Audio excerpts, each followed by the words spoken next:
Il n'est pas encore trop tard pour faire ta galette des rois toi-même. C'est la chose la plus facile à faire et la vraie galette des rois se fait avec une frangipane. C'est un mélange de crème d'amande et de crème pâtissière. Elle est délicieuse et super facile à réaliser. Donc c'est parti, je te montre comment faire ça. Tu vas tout d'abord commencer par préparer ta crème pâtissière en portant du lait et de l'arôme vanille à ébullition. Pendant ce temps, tu vas fouetter un jaune d'œuf et du sucre jusqu'à ce que le mélange blanchisse. Tu ajoutes ensuite la maïzena et tu mélanges de nouveau. Une fois le lait chaud, tu vas le verser en 2 temps sur ton mélange œuf, sucre et maïzena.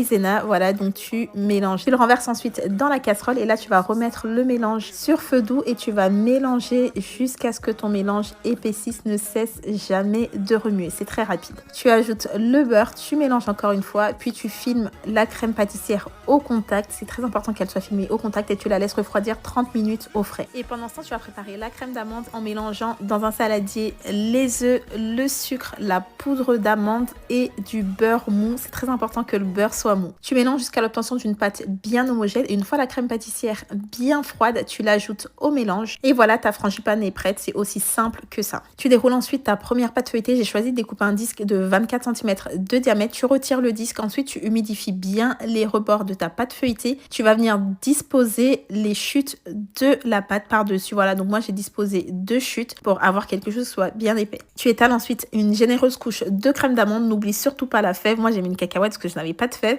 Tu humidifies de nouveau les bords et tu recouvres avec la seconde pâte feuilletée. Tu scelles bien les bords. Tu entailles ensuite les rebords de la pâte comme ça à l'aide d'un couteau. Voilà, moi j'ai fait sur toute l'entièreté de ma pâte. J'ai réservé ma pâte ensuite 30 minutes au congélateur. J'ai badigeonné d'un mélange de jaune d'œuf et de lait. J'ai procédé à la décoration. Franchement, je suis trop fière de moi qui ne sais pas du tout dessiner. Et très important, tu perces bien le dessus de la galette pour laisser l'air s'échapper. Et tu n'as plus qu'à faire cuire ta galette 45 minutes à 180 degrés. À la sortie du four, j'ai badigeonné ma galette d'un sirop.